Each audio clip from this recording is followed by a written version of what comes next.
can already tell this coming week of programs is going to have a number of twists and turns on the highway. I'll explain in a moment. This is Truth to Ponder with Bob Bierman. Welcome to the Monday edition of Truth to Ponder. I'm your host, Bob Bierman. So glad that many of you listen by podcast, a number by shortwave radio, and I want to thank you for being a faithful listener and in many cases even a supporter of this radio broadcast.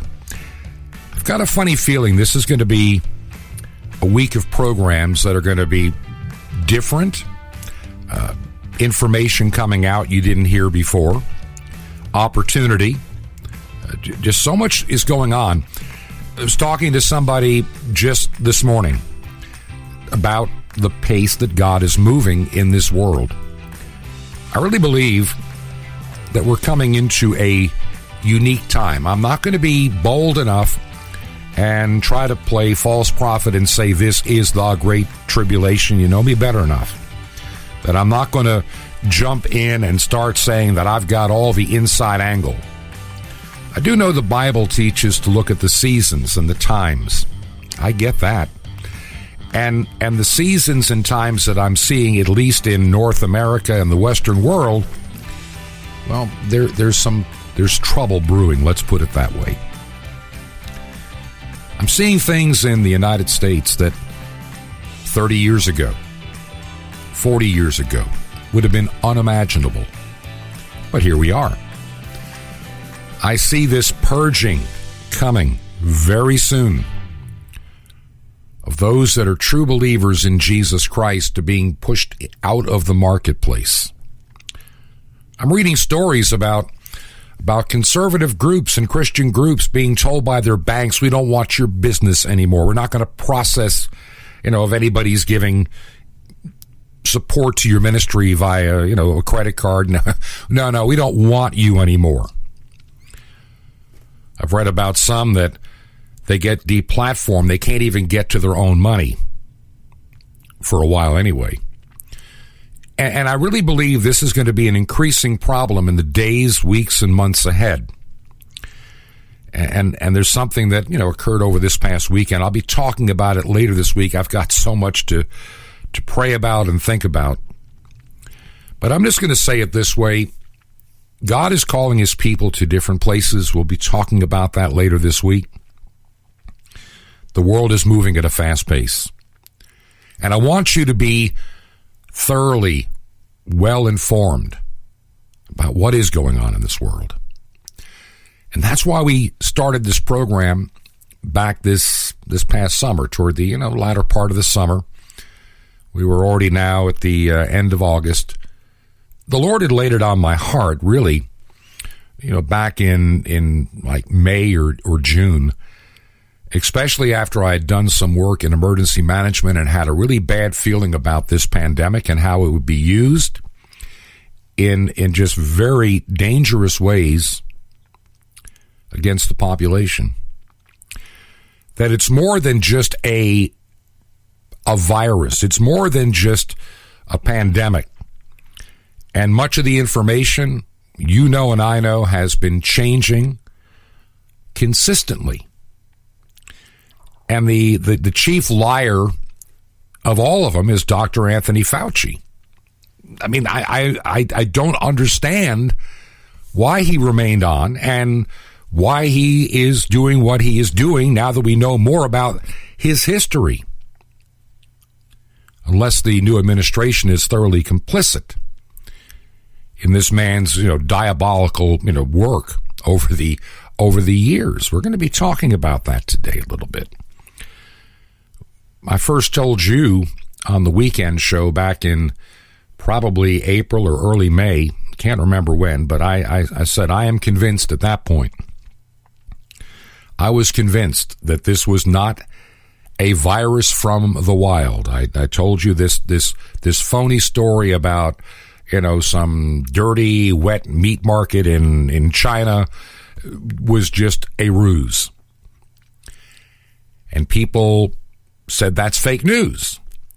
It came out of a wet market. Don't you know that? But as time has gone by and more people have looked, and more information has come out. What I told you then is really turned out to be true after all. That Anthony Fauci's fingerprints are all over this virus, gain-of-function studies all over this virus. This was hatched in a lab. You know it. I know it. And regardless of what all the pundits may try to tell you, this is a gain-of-function in a lab virus. Whether it was released by design or by accident, well, the jury's still out on that question. But Dr. Anthony Fauci's fingerprints is all over it. And how many times he has moved the goalpost, changed his mind. The story has always been evolving and changing. My guest today for Monday, and we'll talk about this and other things today, is my good friend, the Reverend Dr. Timothy Gahles. And he has been doing a lot of reading like I have on this. We're not medical doctors, but man, we're trying to learn to put it in layman's terms so we can understand what we are facing in this world today. And so we know this virus, there's something about it. And Dr. Gahles, are we really on the right path here that this is a man-made virus? Yeah, because it has 18 fragments of HIV-1 and HIV-2. Well, guess who specialized in the HIV for 20, 30 years? Oh, I don't know. Could it be Dr. Anthony Fauci? Yes, Faustus himself. Mm-hmm. So here you go. And not only that, but this is what I'm talking about. It has the gain of function is bringing the HIV and the virus itself, which, by the way, has simian virus in it, genetic sequencing, which is chimpanzee, monkey virus. And this goes into your nucleus, replicates a chimeric RNA, chimeric DNA, and chimeric proteins. So what that does is it now has the ability to change all of your cells, all of your DNA with this virus, okay? And it goes through your system. You become essentially a GMO person, genetically modified. It's not you anymore. All your DNA will be changed. And that occurs with both vaccines. I know Johnson & Johnson says they don't use mRNA. They use just DNA vaccines. They both have them in it. They both have them in it, so don't even buy that. You can see that in some of their peer-reviewed articles. I mean, the thing about these guys is you can go back 4 or 5 years and read some of the papers they were writing then, and they tell you where they're going with this stuff. So that's where we're at. I'm looking at it. I'm seeing exactly what these do. And I wonder, too, right? When it comes to the spiritual, we're looking at, some people say, is this the mark of the beast? Well, part of me says no, because it's going to be the patch, right, which is coming. Another part of me says maybe not so fast, because if this hypodermic shot changes your DNA, right, then it is taking the name out of the Lamb's Book of Life. It is making you unrecognizable and no longer God's person. If the hydrogels that are in the hypodermic needle shot and are carrying the nano particles, the nanobots and molecules throughout your body that are programmed for specific tasks. Well, wait. Now, of course, Facebook is going to tell the world this is fake news. This has got to be, the fact checkers say you don't know what you're talking about. Right. Neither do all of their peer-reviewed articles, because those are there. And they do talk about this very thing. So, the polymers, these molecules are in the hydrogel are known as polymers, and they go throughout the body. Now, I'd ask you a question here, and the question would be, since the body's the temple of the Holy Spirit, and I'm just surmising, is this the abomination of desolation that's set up in the temple and defiles it? Is it a precursor to it? All I know is there's something, I'll just put it this way, we can talk about this and think about this, but there's something that has never from the very beginning when I first got involved with a county's response and started digging in deeper than most people would because it was my job, I started feeling early on something doesn't add up. Something is wrong with this, and I couldn't put my finger on it. Yeah. Why are we doing all these things? How do we know that this is the right response? And suddenly, it becomes, we must lock down.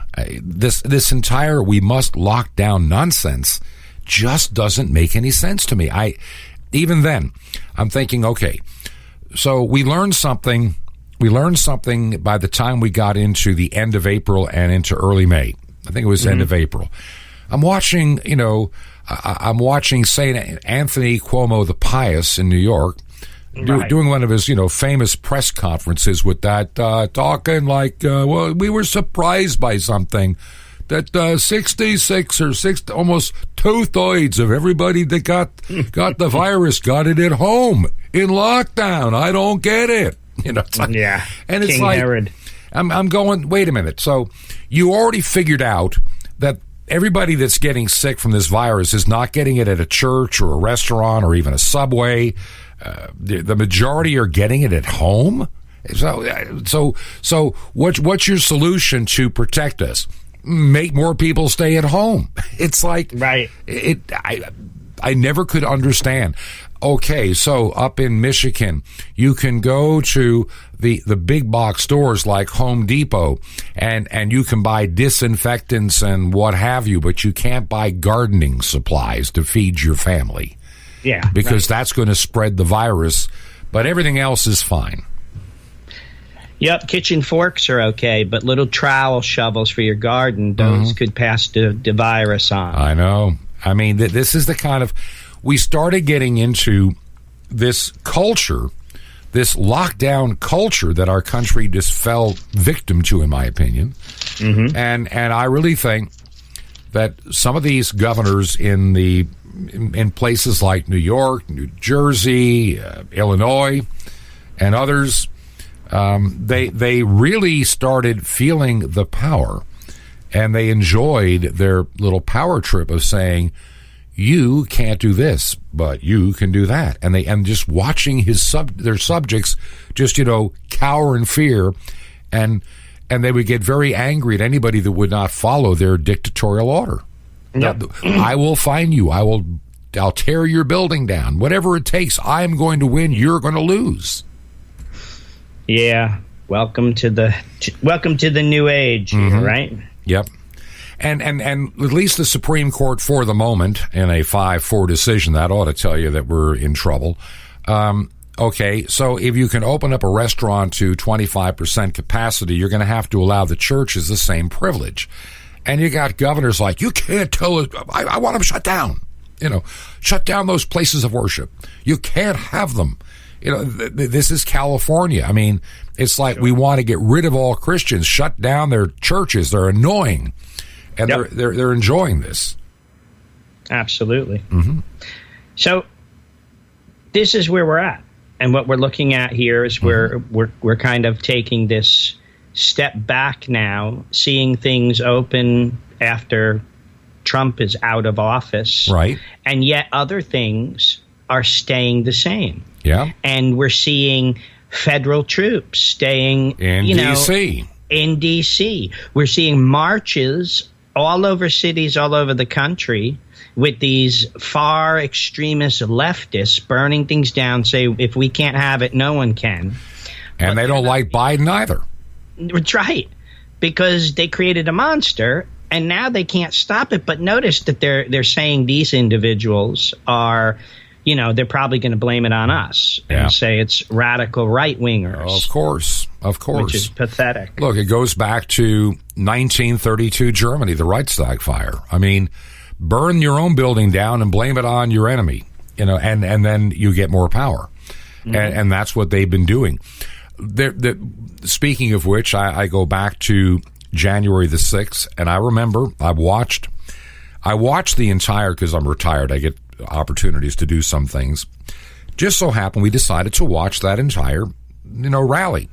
And I heard the entire speech beginning to end, every word.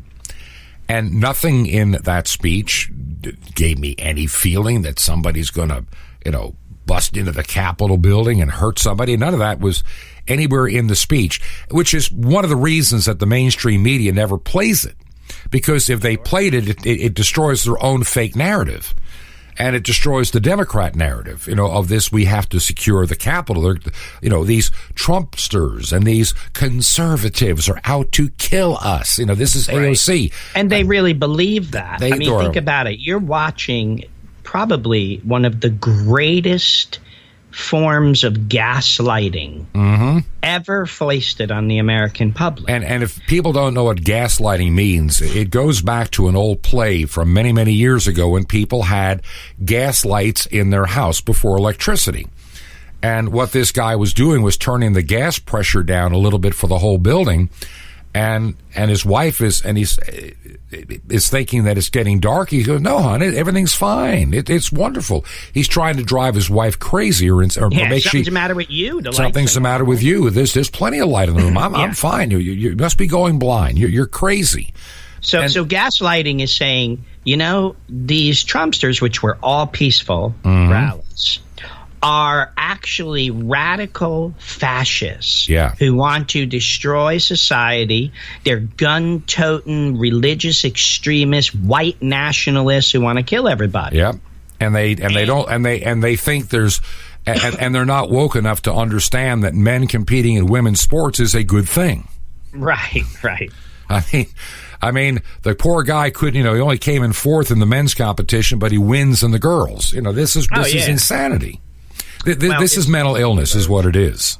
Yeah, but that's also a good point, because there are those on the extreme left who are also saying right-wing individuals have a form of mental illness. And must be re-educated or put, in camps. Yes. As a matter of fact, that's why we're told. That's why you hear it being said from congressmen or women, senators, saying, we've got to get rid of these Trumps. We got to put their kids in re-education camps. Absolutely. Because we can't allow this extremist. And all of a sudden we see bills being put in to fight domestic terrorism. Extremist domestic terrorists such as religious groups, ideological groups, political groups that are forming all over this country. Have you seen any of them lately? Those are 80 million Americans that disagreed with the left. And they will be considered domestic terrorists if the military is going to actually come after its own people. But you see, if the American people are gaslighted enough and brainwashed enough, they're going to start to look at ideological views as extremist terrorist views. It's already being pushed everywhere. Brennan said it himself. We need to go after these individuals. So they're not really naming them, but they're your mom and pop down the road, have an American flag hanging outside their house, cooking on the barbecue. Those are the people who might have had a Trump sign on their front yard. Those are your domestic terrorists, apparently. And that's where they're going with this. So we live in some... You know what we call that in Mao's China? What did we call it? That was called the purge. The great, they also have, there's another term that was used besides the purge, and they had the Great Awakening, then they had the Cultural Revolution was the big one, and that's where the young people were indoctrinated at a young age, and they finally had the schools totally in their control. And then they released all these young people across the countryside to tear down the old structure, the old ways, the old people, the old religions must be canceled. They must be destroyed. They must be forgotten forever because they go against the party. And so what do we have today? We call it the cancel what? Right, the cancel culture. And, Mao's was the great leap forward. And what is our phrase now? Build back new. Build back better. Build back better. This is the great leap forward, right? We're going to build back better. It's all a part of the Great Reset. It's all the same. It's the same ideology. It is a Marxist communist ideology that's blaming you, gaslighting, by saying you guys are the fascists / Marxist communist revolutionaries, right? They blame transfer, and they say it's you who did it. So this is what we're looking at, and it's rather scary because, frankly, I can't tell you of a nation that's actually come out of this unscathed. And I look, I get letters in the mail of late, and I'm not going to name names or even cities just because I don't want anybody that picks this up as a podcast to even start looking. But I've been getting some incredible letters and comments over the last several weeks. A couple of letters that came in over this past weekend, for example, talking about the things you and I are talking about, and realizing that we are probably really one of the very few voices left. And I never thought of myself as being that good, if you know what I mean. I just didn't think that highly of myself. Let's put it that way. And as a result, from my point of view, we're trying to do something that a lot of places are afraid to do. I mean, some of the news networks are just flat afraid. Even some of the conservative ones, they need disclaimers. They're afraid of the lawsuits. In other words, truth is becoming an endangered commodity, and the open idea of discussion and questions is a new issue that we have. It's weird to me. That's all I can tell you. It's just weird. Yeah, it is. But it's also, remember, truth is powerful, and that is why Jesus said, "The truth will what? Set you free." Exactly. It is powerful, and the enemy can never fight against truth. He has to bend it, hide it, snuff it out, distort it, whatever. Yes, but when you say it, when you stand for it, that is the biggest poke in his side that he ever gets, right? He can't stand it when we do that. And that's why Solzhenitsyn said, live not by lies, right? Right. Don't live by lies. Be a person of truth no matter what. Stand for what's good, right, and true, because that's God. Right. That's God. And we've got to do that if we're going to hold, because you're lying, okay? If you're going, this is living a double life. If you bend or you're afraid, you're going to compromise the truth. You're going to start lying. You're going to live a lie.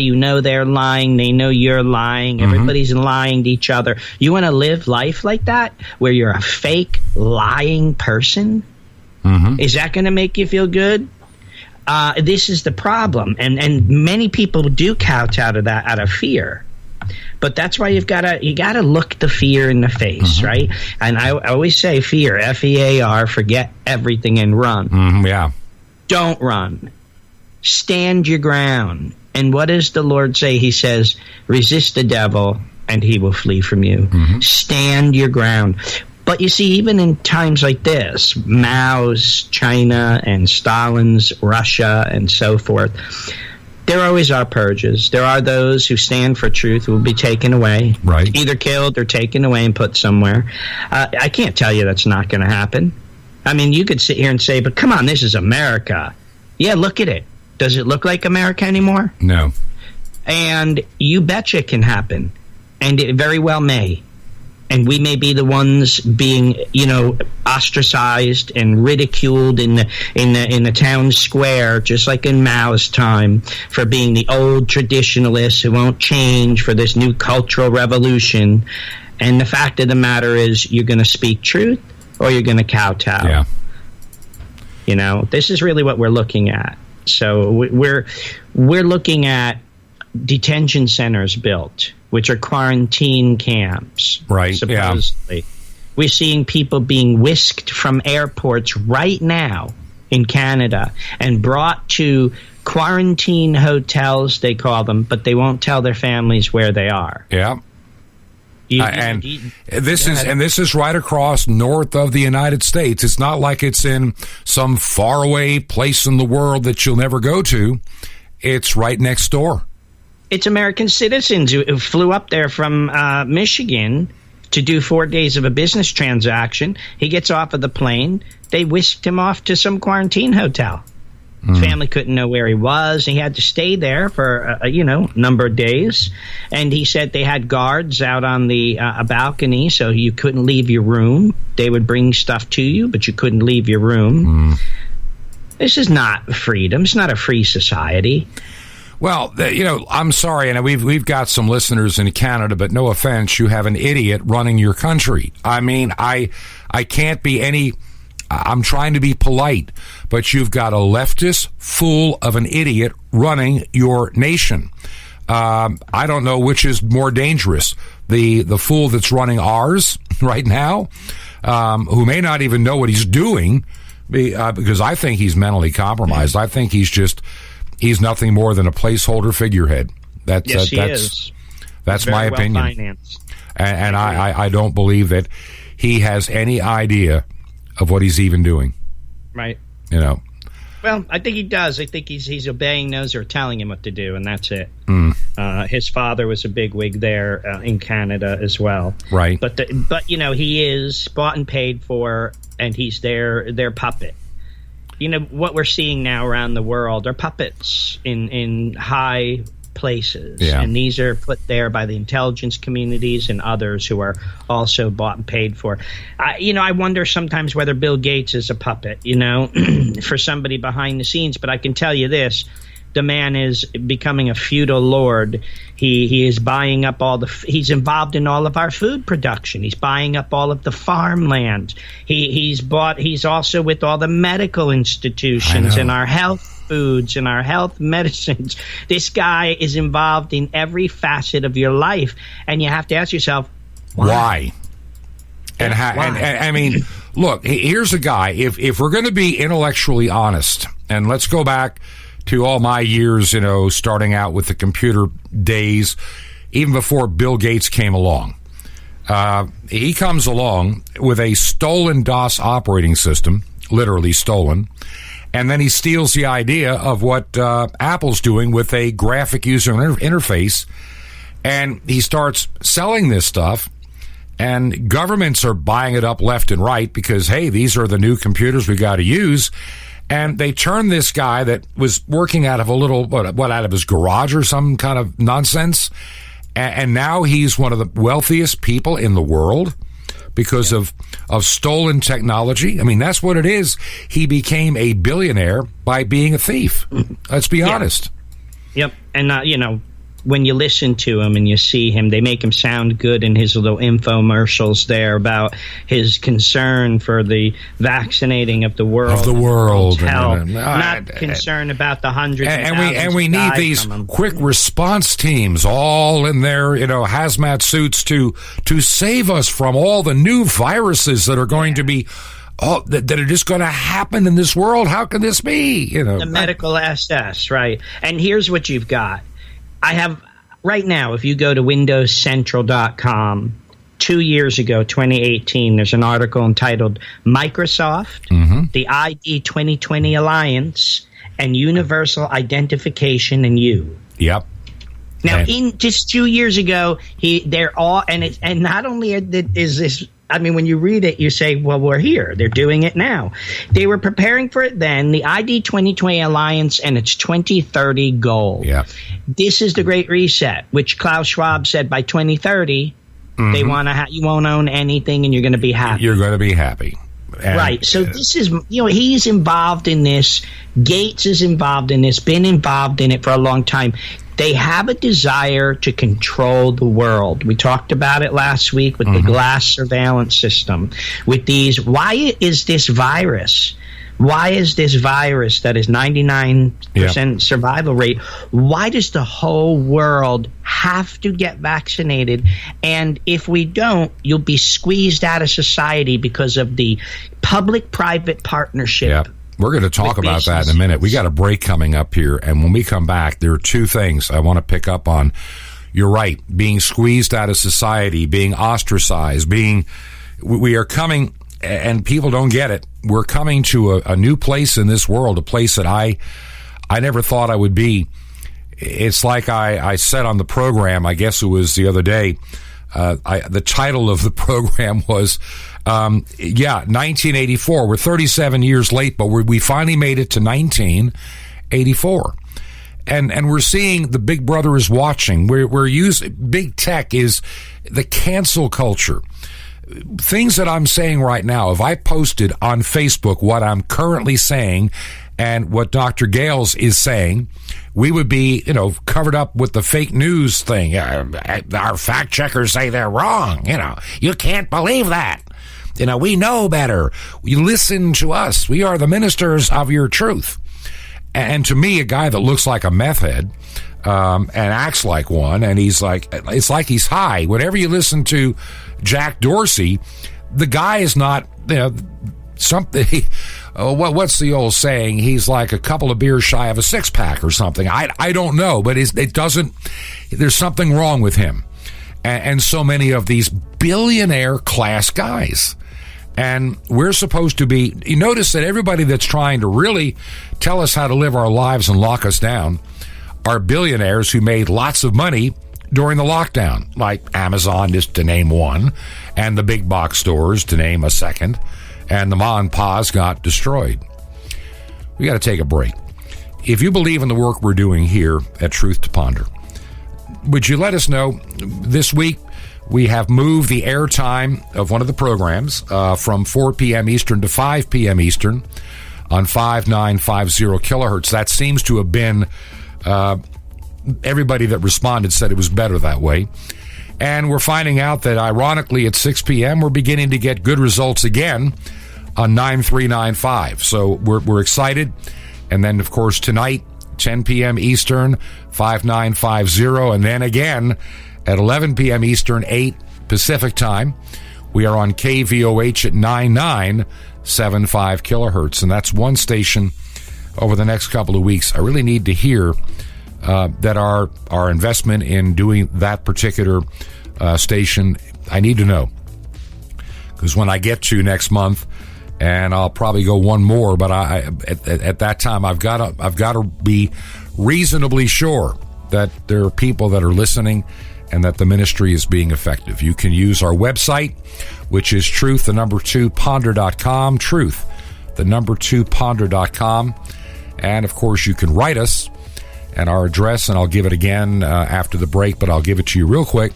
That is 21 Berkshire Lane, Berkshire, 21 Berkshire Lane, that's add a number 263 on that address line, number 263 in Sky Valley, Georgia.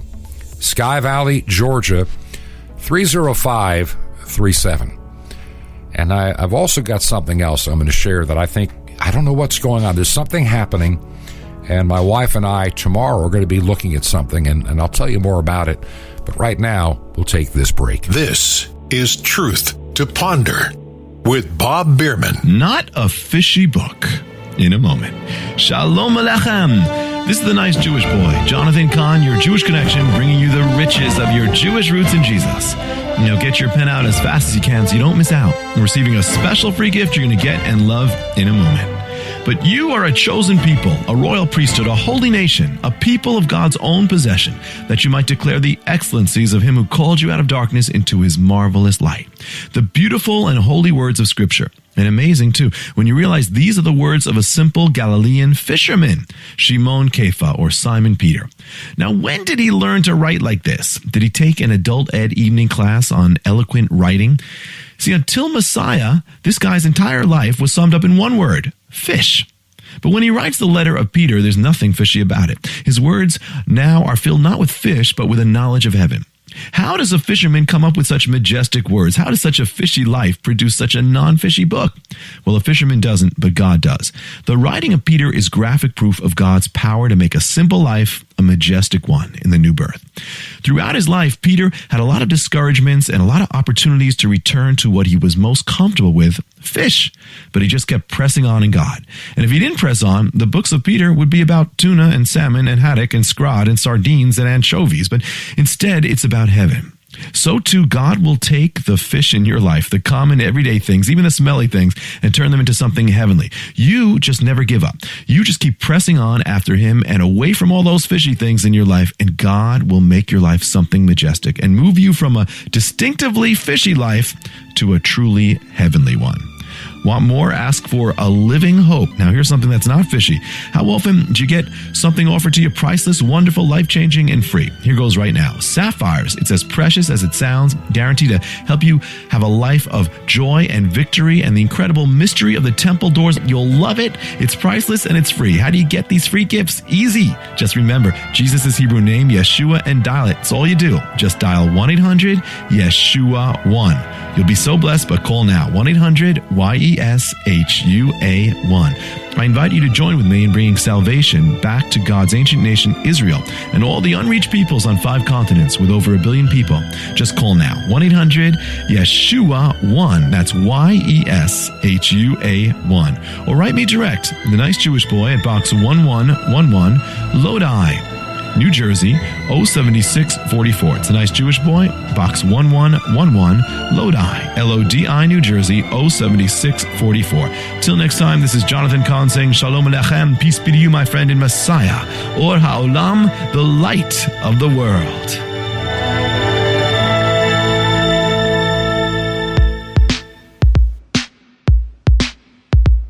This is Truth to Ponder with Bob Bierman. And welcome back to part 2 of the Monday edition of Truth to Ponder. I'm your host, Bob Bierman. Went a little long in that first segment, so we're going to be a little short in this one, but we'll be probably continuing this conversation into tomorrow as well. There's something going on, and I don't know if you feel it like I do. I know that my guest, Dr. Timothy Gahles, feels it. We and so many others that I talk to, even though we never talk about it, they begin to sense the same leading, that God is moving things around, moving some people around too. Not everybody, but kind of preparing us for the time to come. One of the things that I can't stress this enough, and I know I get some people that disagree with me on this, but hear me out. A lot of people, they look about the tribulation to come in their mind and figure they have the Alfred E. Newman theology approach, and Alfred E. Newman said, "What me worry?" And a lot of people have that attitude about the mark of the beast, the great tribulation, the great reset, the loss of freedoms. And in this country, for some reason, there's this mindset, a very dangerous mindset, that, well, what me worry, because I'll be out of here, I get to escape all of this anyway, kind of thinking. There's a lot of that kind of thinking going on. I don't know if you feel it, but I'm telling you, it's a dangerous mentality, because what are you going to do if your theory about getting out of here before things get bad is wrong? I'm telling you, look over history since the beginning of the church. Stop just living in your little world today that America is the center of the Bible. It is not the center of the universe. God has warned his children that the world is going to hate you. They're going to despise you. The time will come when they believe killing you is doing God a service. Literally, killing you will be doing God a service. You'll be despised for my name's sake. Nowhere in the scripture that it says, you'll be despised for my name's sake unless you live in the United States, and then you're going to have a wonderful time, a great happy life, and when things get bad, I will just take you out automatically in the twinkling of an eye. It doesn't say that. And all throughout history, there have been people that have given and died. They've lost their life for the faith, and they still are in many parts of the world. You try to tell me that in East Germany during the 1940s, 50s, 60s, 70s, into the 1980s, all those decades, of oppression and fear of a knock on the door for listening to even a Christian radio voice coming in from another part of Europe could land you in jail. We don't understand the word oppression in this country, or persecution. And God has always had a remnant, and he always has a way of caring for his people in the ways that he feels best. And I just believe that God is doing something. Tomorrow, my wife and I, on Tuesday, are taking a little trip. Now, whether I can tell you about it on the radio program tomorrow, it may be Wednesday or Thursday before I've got a better understanding. But I'm just going to say this. I'm looking at a place not too far from our home in Georgia, another place, and there's something about this place that God is saying to my heart that you need to investigate and look. And I'll tell you if this is something you need to know about or not. So it came out of nowhere, and we're going to look at it, pray about it, and I'll tell you about it maybe on Thursday. It may be going nowhere. I don't know. But God is on the move, and I know that for a fact. If you believe in this ministry, please write us. We have a mailing address, 21 Berkshire, Berkshire, 21 Berkshire Lane, number 263, in the big city of Sky Valley, Georgia, 30537. Dr. Timothy Gahles with me today as my guest, and we've just been talking about the virus and how it's being used to change the way we are allowed to think and the way we are living. And when you look out there, what are the things that, I don't want to use the word afraid or fearful of, but what are the things, for lack of a better term, Dr. Gahles, what concerns you about all of the things we've seen during this past almost 1 year now? Well, from what I study and what I know, most people wouldn't sleep at night. I know. What I've seen and what I've said in the past would come has. I don't like to be that right about things, and I'm not always right. And the thing is, I had a little bit of fun. What was it, last week? I started out a radio show with the everybody remember the ta-da sound from Windows, and I kept pointing out all the things we were saying on this radio show, and I was saying what back when it was just a weekend only radio program, the things that I was saying then that even I felt a little bit awkward saying it, but I had this total peace in my spirit. It's like, go ahead. You're speaking truth. I've given you and I've shown you truth. Say it. Don't hide it.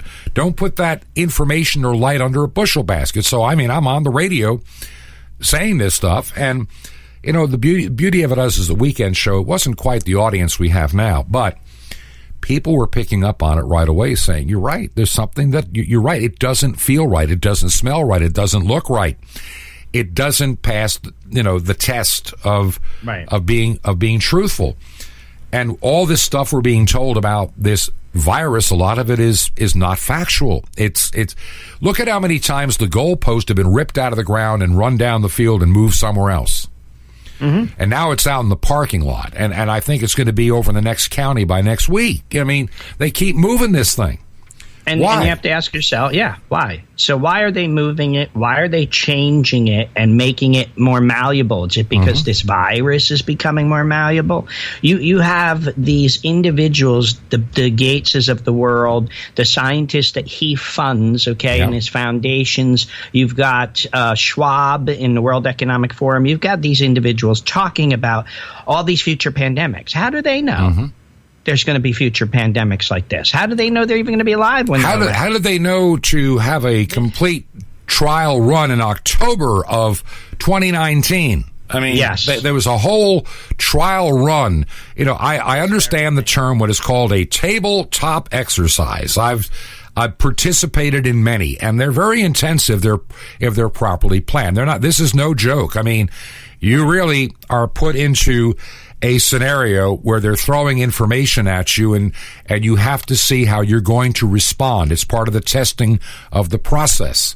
And so why were they doing a worldwide pandemic exercise? And why was John Hopkins involved with this? And why did they create this wonderful dashboard that magically appeared and started getting used in March of this past year? Right. They just happened to have it already built. That's right. And then, of course, the 2018 paper I was telling you about, or online here, where they were preparing for the ID. So there are many angles to this. We not only have the vilification of white people, the vilification of people who believe in their country, patriots, right, which are now called nationalists, the vilification of ideologies. I said the other day, I don't believe in an ideology. I believe in theology. I have a theological worldview, period. It's different than an ideology. And if anybody doesn't believe that, I'd be happy to tell them about it. So we have that coming. We have the IDs. We have these track and trace stuff and this great reset agenda, right? The 2020, 2030. So my thing is this, okay? Knowing this is all coming, what can we do?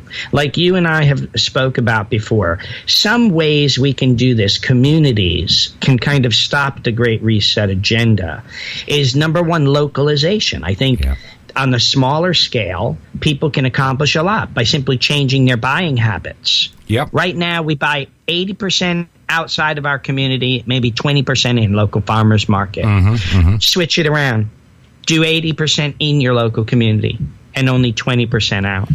Stop using Amazon so much. I know it's convenient, but just go to, Bob's or Bill's, hardware store. Has been in his family for 50 years. And he's having a hard time making ends meet because of it's like, I'm gonna just deviate for like 30 seconds here. I've got a lot of friends. I mean, I started out in the radio business a million years ago when dinosaurs roamed the earth. And I used to play, 45 RPM records, if that gives you an idea, as what a disc jockey did back in the late 60s and early 70s and, for quite a while. And a lot of guys say, if somebody would just go back and start playing those records again on the radio, AM radio would come back. And I'm going, how are you going to pay for it? Well, I don't know. How do you pay for it back then? Advertising. Well, here's the problem. I visited a community just the other day, and I was there, and I realized that as I'm looking at all the empty shopping centers that used to be thriving, 30 years ago, the downtown that used to be packed 35, 40 years ago, other businesses and other, industries, shut down plants, like for J.P. Stevens and others, just gone, wiped out, gone. And you realize that so much of our industry moved to China. And these are companies that used to thrive and pay people good wages to make things in America. Now they're being made in Mexico and China. And the jobs were lost. And then these stores started to hurt. And the big box stores come in and Amazon comes in. And the locally owned Western Auto or White's Home and Auto kind of store, they're gone. They're no longer there. They're the ones that used to buy advertising in the little local newspaper, the local radio station, and they gave money to, the Boosters Club for the high school football team. They're gone. And the Amazons don't care about your high school football team. The big box stores they really don't care. They only care about your money. And now they, it's like somebody pointed out with Walmart as a good example. When Walmart blew into town, man, that you'd hear in the PA system. Maybe you remember this. If there's more than two people waiting in line, we'll open up another checkout. Remember those days? Yeah. Now they want you to self-checkout. And now they don't care if the line's clear to the back of the store. You're herded like sheep. Digital ID, that'll help the self-checkout, right? Yeah, look, once they wiped out their competition, then now we don't have to open up another checkout. You can check your own self out.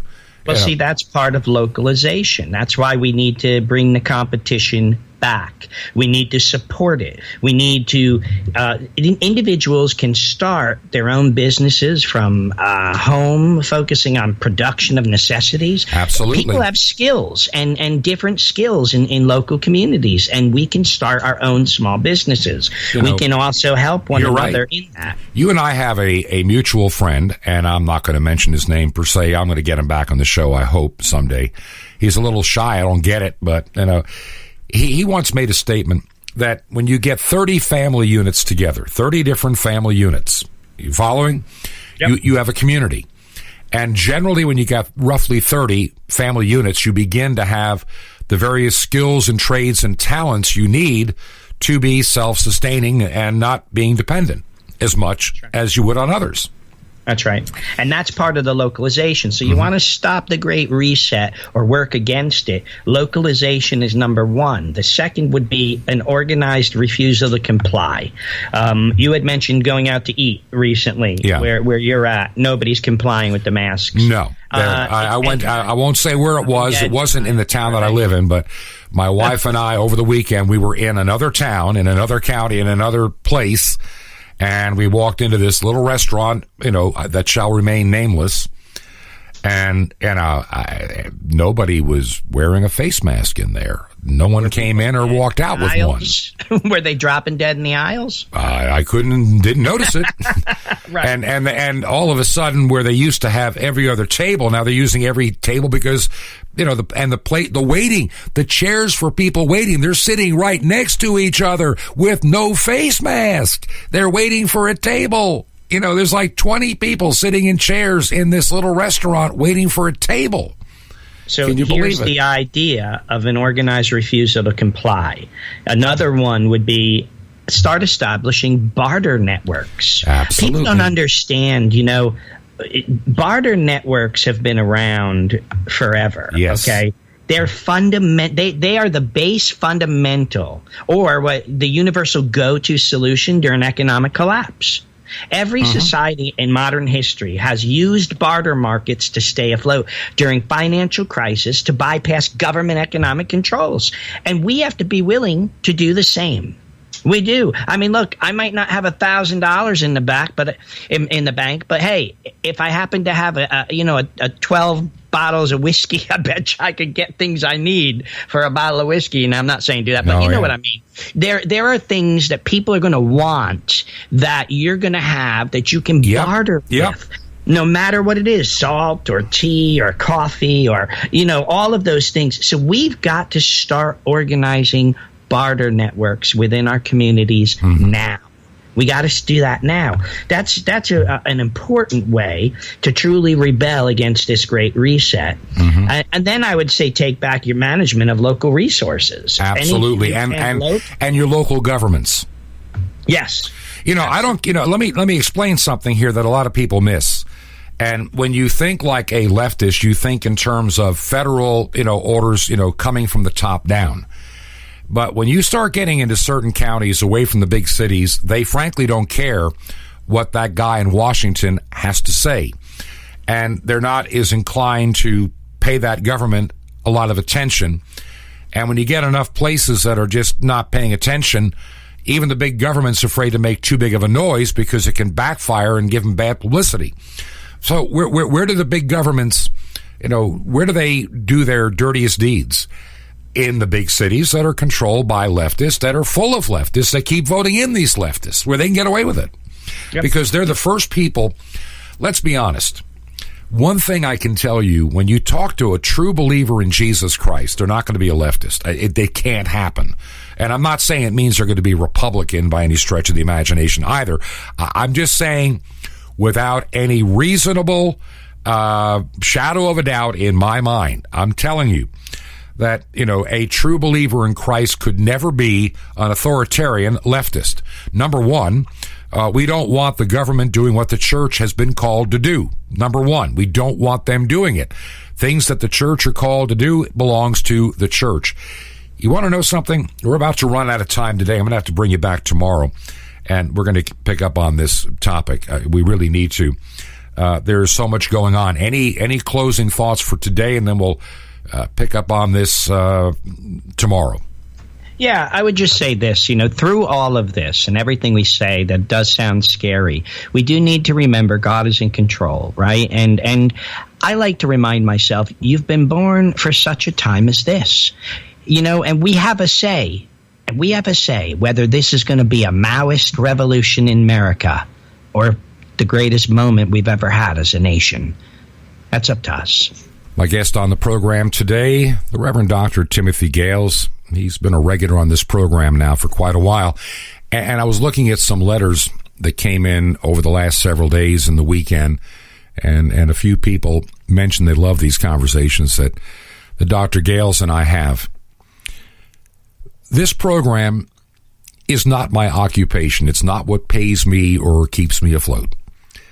it's something the Lord laid on my heart to do. Now, whether I do it for another month or another year or 5, I don't know. All I know is that the Lord laid this on my heart to consider a daily, instead of just the weekend show, a daily program. And that kind of came about, toward the beginning of summer. I started thinking about it.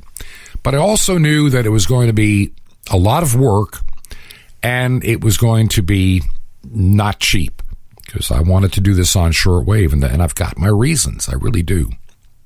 I really believe it's important that this program continues to air on international shortwave, because we live in a very precarious time. There's no doubt in my mind about it. We live in a very, very difficult time, and too many people that call themselves Christians were thoroughly caught off guard last year with the pandemic.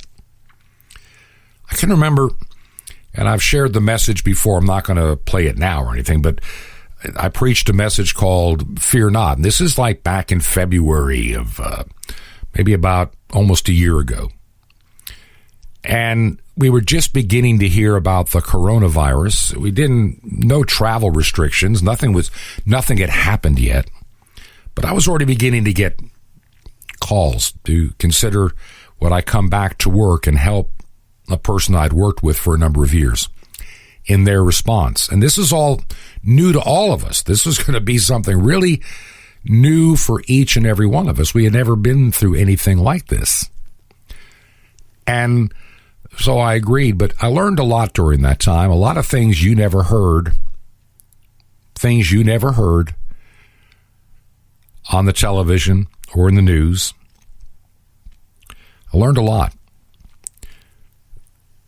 What really disturbed me about this, and I've talked about this so many times, was the changing narrative.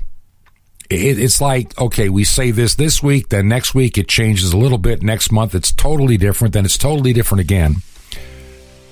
A lot of people apparently didn't even know what they were talking about.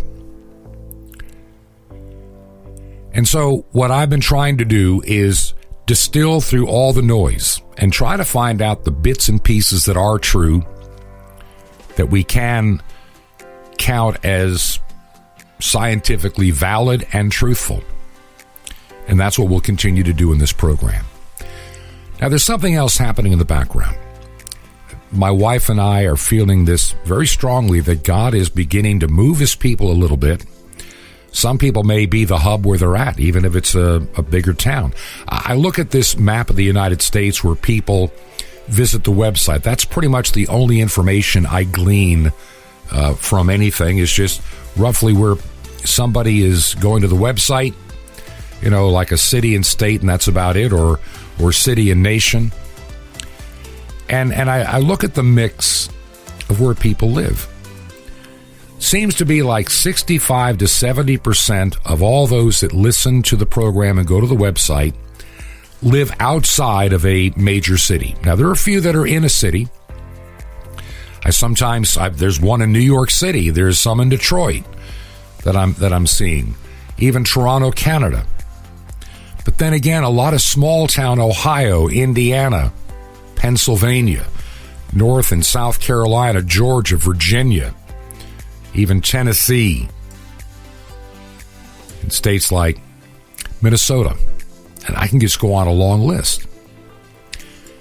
I feel very strongly that God is doing something, and I'm not 100% sure yet of what it is. But if you believe in the work that we're doing here at Truth to Ponder, would you consider supporting the airtime portion? You can do it from the website or mail a check to Ancient Word Radio at 21 Berkshire, Berkshire, 21 Berkshire, add number 263, that's our little box, in Sky Valley, Georgia.